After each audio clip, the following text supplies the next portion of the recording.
Welcome back to another story on Infidelity Tales Lab. Before we begin, tell us, where in the world are you watching from? Now, let's dive into today's story. Chapter 1. The Foundation. Vincent Wiggins had built his life with the same methodical precision he used to construct the luxury homes that made him one of Millbrook's most successful contractors. At 42, he owned Wiggins Construction, employed 37 people, and had transformed a small-town business into a regional powerhouse. His calloused hands and sharp mind had earned him everything he thought mattered: a beautiful home on Cedar Hill, a thriving business, and a family he believed loved him unconditionally. Diane Wiggins moved through their marble-floored kitchen with practiced grace, her auburn hair catching the morning light as she prepared breakfast.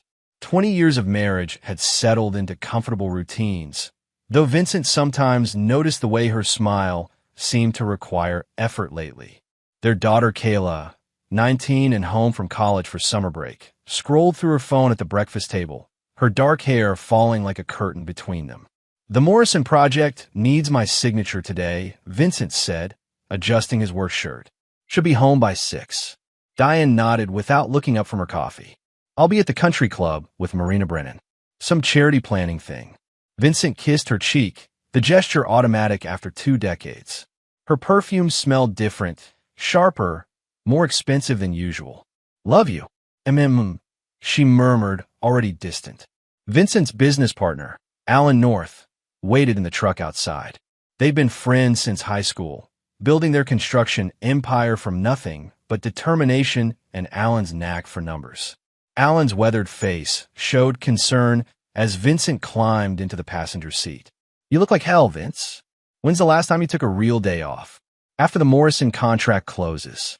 Then maybe Diane and I can take that trip to Italy she's been talking about." Alan's expression shifted almost imperceptibly. "Yep, about Diane." "The Morrisons sight first," Vincent interrupted, sensing something in his friend's tone he wasn't ready to hear. "We can talk later." The Morrison estate sprawled across 12 acres of prime lakefront property. Vincent's crew worked with the efficiency of a Swiss watch, each man knowing his role in the complex choreography of high-end construction. Vincent felt the familiar pride, watching his vision take shape in steel and stone. By afternoon, the stress Vincent had been ignoring for months manifested in a crushing weight across his chest. He'd been pushing too hard, eating poorly, sleeping less. The warning signs had been there, but Vincent Wiggins didn't have time for weakness. The heart attack struck him like a sledgehammer at 3:47 p.m. Chapter 2. The Revelation. Vincent's eyes opened to sterile white walls and the steady beep of heart monitors. His chest felt like someone had driven a truck through it, and 4 lines snaked from both arms. Dr. Gabriel Tate, the cardiologist who'd become familiar over the past 3 days, reviewed his chart with practiced concern. "You're lucky, Mr. Wiggins. Minor heart attack, but your body's been sending warning signals for months. Stress, poor diet, overwork, the classic recipe for cardiac events in men your age. My family, we called your emergency contacts immediately. Your business partner, Mr. North, has been here every day. Your wife." Dr. Tate hesitated. "Well, I'm sure she has her reasons." Alan appeared in the doorway, his face tight with an emotion Vincent couldn't identify. "Hey, partner, how you feeling?" "Like I got hit by a freight train." "Where's Diane?" "Kayla." Alan's jaw clenched. "Vince, we need to talk." "Not now, Alan. I just want to see my family." "That's what we need to talk about." Vincent's phone lay on the bedside table, powered off since his collapse. When he turned it on, the screen lit up with notifications that made his damaged heart race for different reasons. 67 missed calls from Diane, most from the past day. But it was the social media notification that stopped his breath. Kayla had tagged him in a photo posted the day after his heart attack. The image showed Diane, Kayla, and several family friends at what looked like a backyard barbecue. Everyone was smiling, laughing, raising glasses in celebration. The caption read, "Family Day without the drama. Sometimes you need to step away from toxic energy and just enjoy life. Hashtag blessed, hashtag family time, hashtag new beginnings." Vincent stared at the screen until the words blurred. His daughter had called him toxic. His wife was celebrating while he fought for his life in intensive care. "There's more," Alan said quietly. "Show him the rest." Vincent scrolled through Diane's social media with numb fingers. 3 days of posts showing her at restaurants, shopping, spending time with friends. Not one mention of her husband in the hospital. In fact, the posts painted the picture of a woman finally free from some burden. The most recent post from just hours ago showed Diane and a man Vincent didn't recognize at an upscale restaurant. The man's hand rested possessively on Diane's thigh, and she was looking at him with an expression Vincent hadn't seen directed at him in years. The caption read, "Life is too short not to be happy. Here's to new adventures with people who actually appreciate you. Hashtag second chances, hashtag happiness." Vincent's phone buzzed with a text from Diane. "We need you. Answer immediately. This is urgent." Alan's voice seemed to come from a great distance. "Vince, I should have told you sooner. I've seen them together. Diane and Brandon Cross, the real estate developer from the city. It's been going on for months." Chapter 3, The Awakening. Brandon Cross. Vincent knew the name. A smooth-talking developer from Charlotte who'd been trying to buy up lakefront property for a luxury resort project. Diane had mentioned meeting him at various charity events, always speaking positively about his vision for the community. Vincent's phone continued buzzing with increasingly frantic messages from Diane. "Vincent, please call me back. There's been a mistake. The bank is asking questions about some accounts. I need you to call them. This is serious. Call me now." Vincent set the phone aside and looked at Alan. "How long have you known?" "I suspected for about 6 months. Confirmed it last month when I saw them at that hotel in Asheville. I wanted to tell you, but..." Alan's weathered hands clenched into fists. "I was hoping I was wrong. Tell me everything." Alan pulled a chair close to the hospital bed. "Brandon Cross isn't just some developer, Vince. He's a predator. I did some digging after I saw them together. He's got a pattern.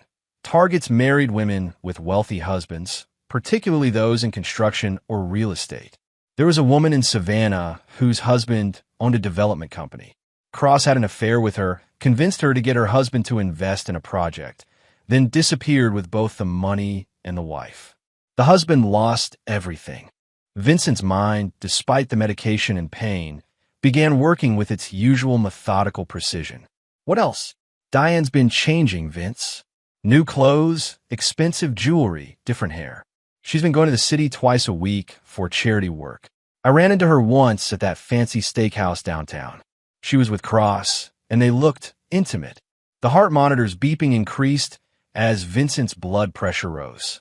Dr. Tate appeared as if summoned by the machines. "Mr. Wiggins, you need to stay calm. Your heart can't handle this kind of stress right now." "Doctor," Vincent said, his voice steady despite the storm building inside him, "I need to ask you something. If someone were to, hypothetically, fake a medical emergency to manipulate someone else, what would that look like?" Dr. Tate frowned. "That's an oddly specific question." "What?" Vincent held up his phone, showing the increasingly desperate messages from Diane. "Because I think my wife is about to try exactly that."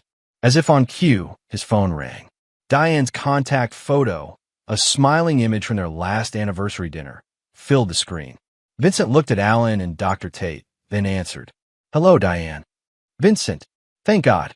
I've been trying to reach you for days." Her voice carried a tremor that might have fooled him a week ago. "I've been in the hospital. Heart attack. But I suppose you knew that, since the hospital called you immediately." A pause. I was going to come, but Kayla was having a crisis, and I thought. "I saw the photos, Diane. The family barbecue. The restaurant. The caption about toxic energy." Another pause, longer this time. "Vincent, we need to talk. But first, there's an emergency. Something's wrong with the accounts. The bank is asking about some transfers, and I can't access." "Brandon Cross," Vincent said quietly. The silence stretched so long Vincent thought the call had dropped. When Diane spoke again, her voice had changed completely. Gone was the trembling, desperate wife. In its place was something cold and calculating. "I don't know what you think you know, Vincent, but you're not thinking clearly. You just had a heart attack. You're on medication.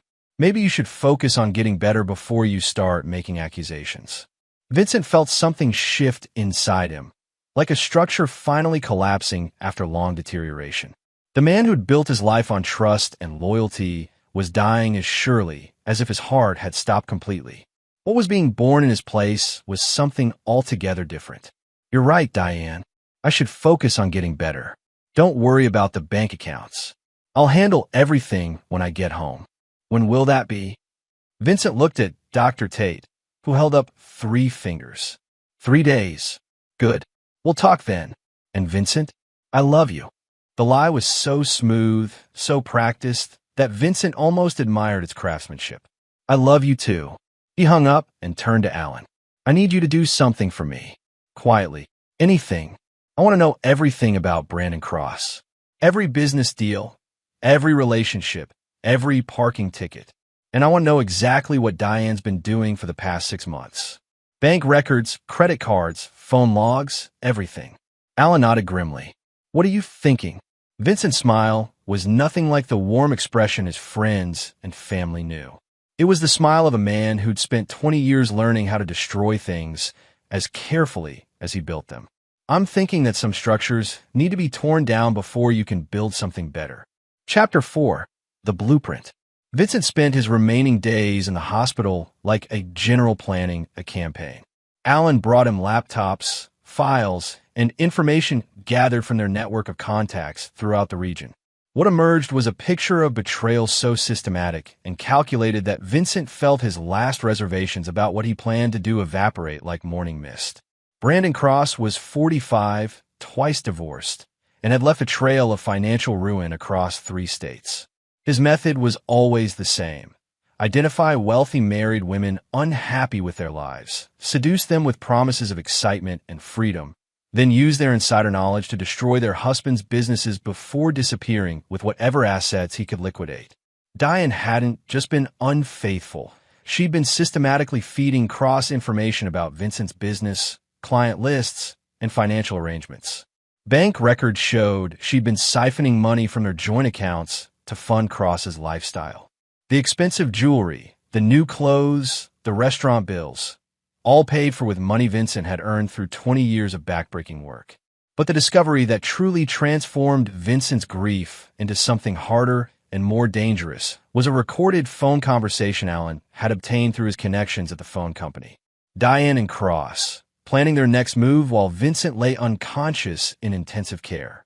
The heart attack is perfect timing. Cross's voice was smooth, confident. Stress from the business, overwork. It gives us cover for when his empire starts crashing down. What about Kayla? Diane's voice carried no trace of the woman who'd once cried at sad movies. She's young. She'll adapt. Kids always side with whoever has the money, and soon that won't be Daddy Dearest. And if he recovers? If he finds out? Cross's laugh was like breaking glass. Honey, men like Vincent Wiggins are all the same. They build their lives on trust and loyalty because they can't imagine anyone being different. By the time he figures out what's happening, we'll be long gone, and he'll be too busy trying to save his business to come after us. Vincent had listened to the recording 3 times, his expression never changing. Alan watched him with growing concern. Vince, what are you thinking? Vincent closed the laptop and looked out the hospital window at the city skyline. Somewhere out there, his wife was planning his destruction with her lover, confident that his basic decency would protect them from any real consequences. They were about to learn how wrong they were. Alan, I need you to call Russ Willis. Alan frowned. Russ Willis was a private investigator they'd used occasionally for employee background checks, but he was known for taking on jobs that existed in legal gray areas. What kind of job are we talking about? The kind where we don't ask too many questions about methods, and Russ doesn't ask too many questions about budget. Vincent turned back to Alan, and his friend barely recognized the man looking back at him. Gone was the trusting, good-natured contractor who believed in fair dealing and honest work. In his place sat someone calculating and cold. I want to know everything about Brandon Cross. Where he lives, what he drives, who he owes money to, what he's afraid of. I want copies of every document, every contract, every dirty little secret he's tried to hide. And Diane? Diane gets to watch what happens when you underestimate someone you think you know. Dr. Tate released Vincent the following morning with strict instructions about diet, exercise, and stress management. Vincent nodded at all the appropriate moments while internally cataloging the resources he'd need for what came next. Alan drove him home to the house on Cedar Hill. The house Vincent had designed and built with his own hands as a symbol of everything he'd achieved. Now it felt like walking into a mausoleum. Diane was waiting in the kitchen, and Vincent had to admit she played her part perfectly. Her eyes were red-rimmed, as if from crying, her face etched with concern. She rushed to embrace him, and Vincent let her, noting how her expensive perfume, the one he'd never bought her, seemed to cling to his clothes. "Vincent, I was so worried. I'm sorry I wasn't there immediately. I was just so scared and I didn't know what to do." "It's okay," Vincent said, his voice gentle. "I understand." She pulled back to study his face. "You do. A heart attack is scary for everyone. You needed time to process." He touched her cheek with a tenderness that felt like handling a snake. "We'll get through this together." Relief flooded her features, followed quickly by something that might have been disappointment. Vincent recognized it now. She'd been hoping he'd be angry, give her an excuse to escalate their problems into something that justified her betrayal. Instead, he was going to be the perfect, understanding husband right up until the moment he destroyed her world. Chapter 5. The Preparation. Vincent returned to work gradually, following doctor's orders while secretly implementing the most complex project of his career. To everyone around him, he appeared to be a man focused on recovery and reconciliation. He brought Diane flowers, suggested couples therapy, and spoke earnestly about wanting to rebuild their marriage. Behind the scenes, Russ Willis worked like a man possessed. The information he gathered painted Brandon Cross as even more dangerous than Alan's initial research had suggested. Cross wasn't just a con man. He was a predator who'd left a trail of destroyed families across the Southeast.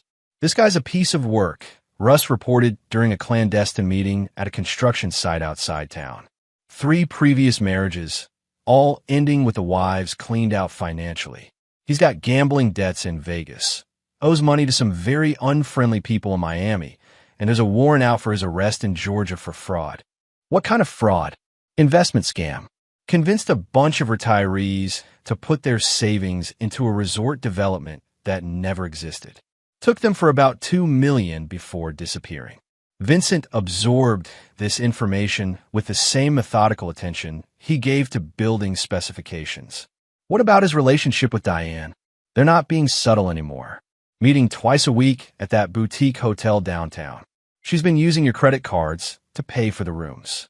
Russ slid a folder across the table. Photos, receipts, timeline of their meetings. Plus something interesting.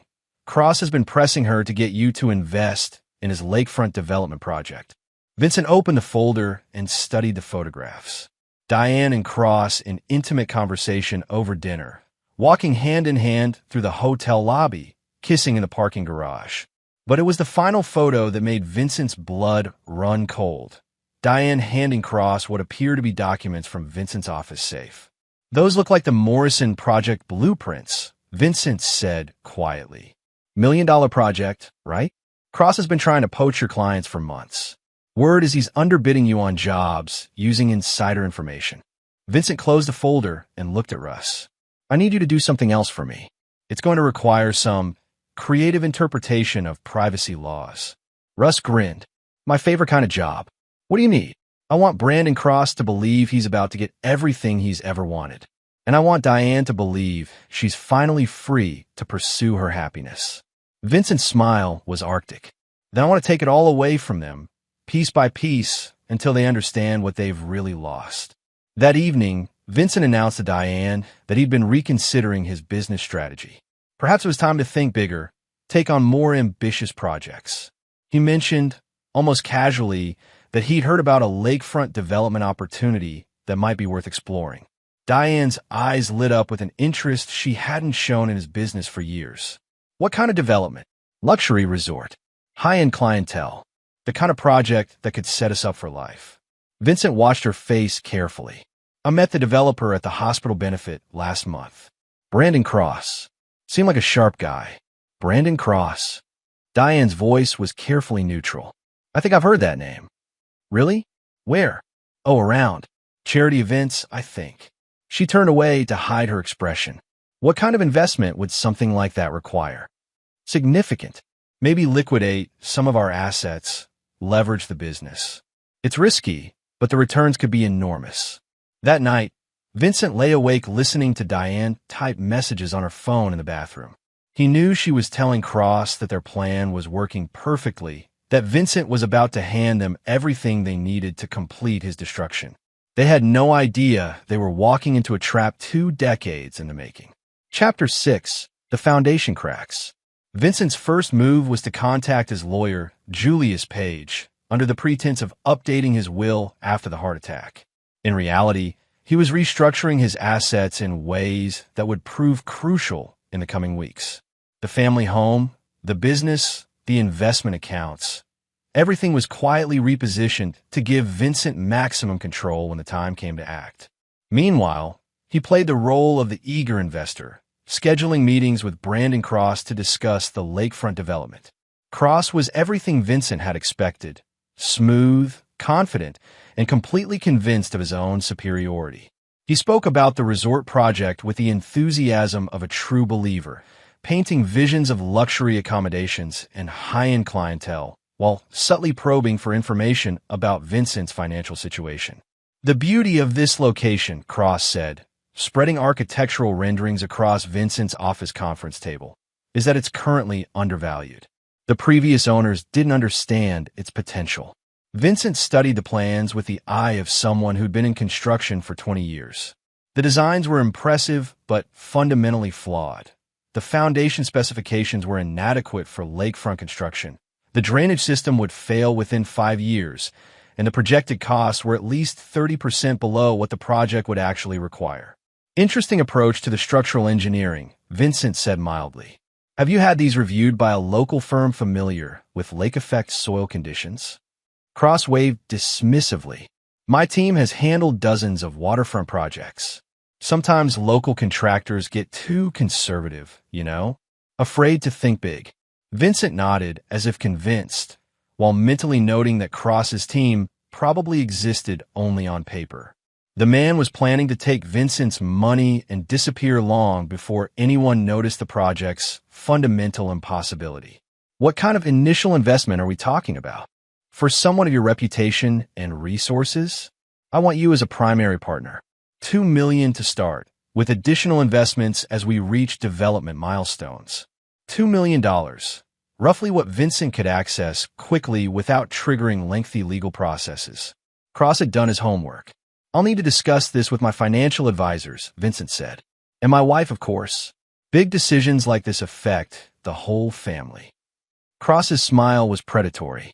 Of course. Family unity is so important in business ventures.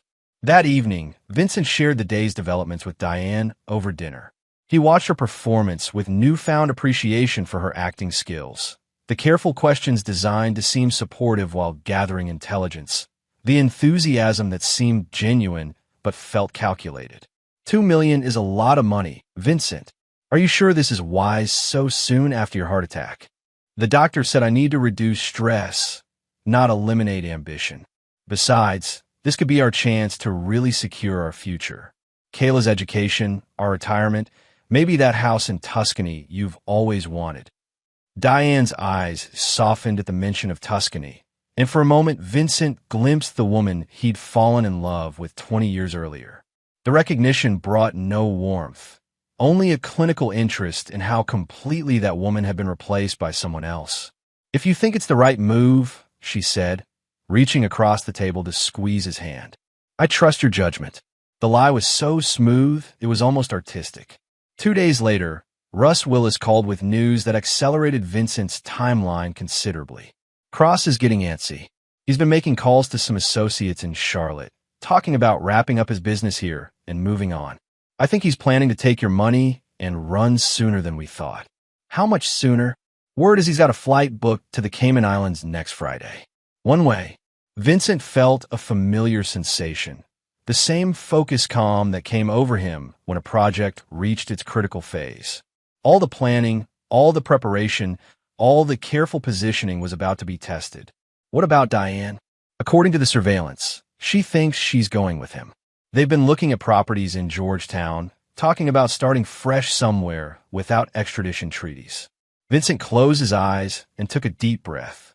His wife wasn't just betraying him. She was planning to disappear entirely, leaving him to deal with the wreckage while she started a new life with stolen money and a dangerous con man. Russ, I need you to set up a meeting with some people. It's time to move to the next phase. What kind of people? Vincent's smile was sharp enough to cut glass. The kind who don't appreciate being stolen from. Brandon Cross owes money to some very patient creditors in Miami. I think it's time they learned where to find him. Chapter 7. The Collapse. Vincent's years in construction had taught him that the most spectacular collapses began with the failure of single, critical support. For Brandon Cross, that support was his assumption that his victims would never fight back effectively. The first crack appeared on a Wednesday morning when Cross arrived at his temporary office to find two men in expensive suits waiting for him. Vincent, watching from across the street through binoculars, saw Cross's face go white as he recognized the visitors from Miami. Russ Willis had done his job perfectly. The men weren't there to hurt Cross, yet, but to deliver a message that his gambling debts had reached the point where patience was no longer a viable option. They wanted their money, with interest, within 72 hours. Cross's confident facade crumbled like a poorly built foundation. Vincent watched him make frantic phone calls, pace his office like a caged animal, and finally called Diane with increasing desperation. Meanwhile, Vincent was implementing the second phase of his plan. He'd arranged a lunch meeting with Cross to finalize their investment agreement. But this time he brought Julius Page as his attorney and several documents that Cross would find very interesting. Before we proceed, Vincent said, sliding a folder across the restaurant table, my legal team needs to clarify a few things about your background. Cross opened the folder and his face went ashen. Inside were copies of the fraud warrant from Georgia, documentation of his debts in Miami, and a detailed timeline of his relationship with Diane, complete with photographs and credit card receipts. I don't understand, Cross said, his voice hoarse. What is this? This is what my private investigator calls due diligence, Vincent replied calmly. You see, Brandon, I've been in business for 20 years. I didn't get where I am by making investments without thoroughly researching my partners. Cross looked around the restaurant as if planning an escape route. Look, Vincent, I can explain. No need. I understand completely. You target married women with wealthy husbands, seduce them, use their insider knowledge to destroy their husbands' businesses, then disappear with whatever money you can steal. It's actually quite efficient. You don't know what you're talking about. Vincent placed his phone on the table and pressed play. Cross's own voice filled the space between them. The heart attack is perfect timing. Stress from the business, overwork, it gives us cover for when his empire starts crashing down. The recording continued for 30 seconds that felt like hours. When it ended, Cross was gripping the table so hard his knuckles had turned white. Here's what's going to happen, Vincent said, his voice conversational. You're going to call Diane and tell her the deal is off. You're going to return every penny you've taken from my accounts. And then you're going to disappear from my life permanently. And if I don't, Vincent smiled, and Julius Page shifted uncomfortably in his seat. If you don't, I'll give copies of this information to the FBI, the Georgia State Police, and those gentlemen from Miami who visited you this morning. I'll also send it to every potential victim I can find, along with your photo and current location. Cross was silent for a long moment. You can't prove anything about Diane and me. I don't need to prove anything to anyone except my wife. And I have enough evidence to convince her that continuing this relationship would be unwise. That evening, Vincent came home to find Diane in a state of barely controlled panic. She was pacing the kitchen, her phone clutched in her trembling hands. Vincent, thank God you're home. Something terrible has happened. What's wrong? It's Brandon Cross. You remember a developer? Something's gone wrong with his business. The police are asking questions about his finances, and he's talking about leaving town suddenly. She grabbed Vincent's arms. What if he was trying to scam you? What if you'd invested with him? Vincent marveled at her performance. Even knowing she was lying, Part of him was impressed by her ability to seem genuinely concerned for his welfare. "That's terrible," he said. "Good thing I decided to wait on that investment." Relief flooded her features. "You did." Something felt off about the whole deal. 20 years in business teaches you to trust your instincts. He pulled her into an embrace, feeling her body relax against him. "Don't worry about it, honey. We'll find other opportunities." But Vincent wasn't done. The real reckoning was still to come. Chapter 8. The Reckoning. The final phase of Vincent's plan required perfect timing and a thorough understanding of human nature. He'd learned long ago that people revealed their true character under pressure, and he was about to apply more pressure than Diane had ever experienced. It began with a family dinner that Vincent had carefully orchestrated. Kayla was home from college, and Vincent had invited Alan North and his wife, along with Marina Brennan and her husband, people who'd been part of their social circle for years. During dessert, Vincent stood and raised his wine glass. "I wanted to share some news with everyone. After my heart attack, I've been doing a lot of thinking about what really matters in life."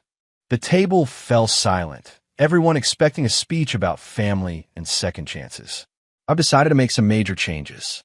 First, I'm restructuring the business to ensure its long-term stability. Alan will be taking over day-to-day operations while I focus on strategic planning." Alan nodded, playing his part perfectly. They'd rehearsed this moment carefully. "Second, I'm liquidating some assets to pursue new opportunities. We're putting the house on the market next week." Diane's wine glass slipped from her fingers, shattering on the hardwood floor. "What? I know it's sudden, but I've realized we don't need all this space. We can downsize, maybe get a place closer to town. Use the equity for investments and travel." "Vincent, we need to discuss this privately." "Actually, there's more." Vincent's smile was warm and genuine, which made what came next even more devastating. "I've also been reviewing our finances, making sure everything's in order." Imagine my surprise when I discovered some irregularities. The silence around the table was deafening. Marina Brennan had gone pale, and Vincent knew she'd been aware of Diane's affair all along. "What kind of irregularities?" Kayla asked. Vincent pulled out a folder, different from the one he'd shown Cross, but equally damning. "Unauthorized withdrawals from our joint accounts. Expenses I didn't recognize. Credit card charges at hotels I've never visited." Diane stood abruptly.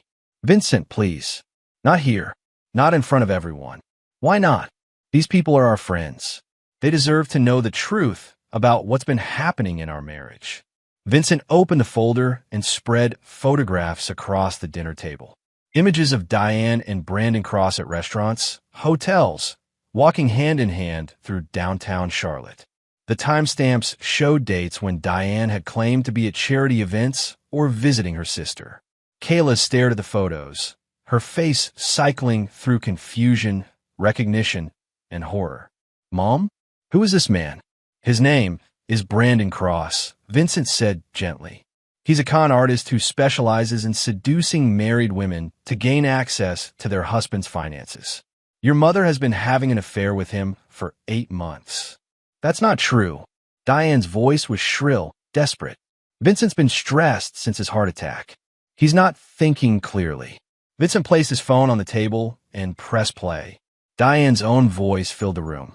"Life is too short not to be happy. Here's to new adventures with people who actually appreciate you." The social media post played through the phone speaker, followed by text messages between Diane and Cross discussing their plans to liquidate Vincent's assets and disappear together. Kayla pushed back from the table, tears streaming down her face. "Mom, how could you do this?" "Sweetheart, you don't understand. Your father and I, we haven't been happy for years. We've just been going through the motions. So while he was in the hospital, fighting for his life, you were celebrating?" Kayla's voice broke. "You called him toxic. You said we needed family time without the drama." Alan North stood slowly, his face filled with disgust. "Diane, I think you should leave. This is my house." "Actually," Vincent said, consulting a legal document, "as of this morning, the house is in my name only. Seems there were some irregularities with the original deed that needed correcting." Diane stared at him, finally understanding that this wasn't a confrontation born of emotion or suspicion. This was a systematic dismantling of her life, planned and executed with the same precision Vincent brought to his construction projects. Where am I supposed to go? I hear Brandon Cross has a hotel room downtown. Although given that the FBI issued a warrant for his arrest this afternoon, you might want to find alternative accommodations. The dinner party dissolved into chaos as Diane fled upstairs to pack. Kayla sobbed in Marina Brennan's arms, and Alan quietly began making phone calls to lawyers. Vincent sat calmly at the head of his dining room table, surrounded by the wreckage of his 20-year marriage, and felt something he hadn't experienced in months: peace. Chapter 9. New Foundations. 6 months later, Vincent stood on the deck of his new house, a smaller but more elegant home overlooking a different part of the lake. The sunrise painted the water gold, and for the first time in years, he felt genuinely content.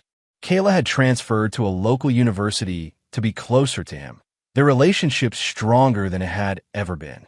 She'd testified at her mother's trial, her voice steady as she described the emotional manipulation and lies that had characterized their family life for months. Diane was serving 18 months for fraud and conspiracy. Brandon Cross had received 5 years and was facing additional charges in 3 other states. The investigation had uncovered a network of similar schemes stretching back over a decade. Alan knocked on the door frame behind him. The Morrison project just passed final inspection. Clients thrilled. Good. What's next on the schedule? That resort project in Asheville. The legitimate one, with actual architectural plans and proper permits. Vincent smiled. Wiggins Construction had emerged from the scandal stronger than ever. Clients respected a man who'd faced betrayal and emerged victorious. And Vincent's reputation for integrity had only been enhanced by his methodical exposure of Cross's fraud. Any word from Diane? Her lawyer called yesterday. She wants to see you.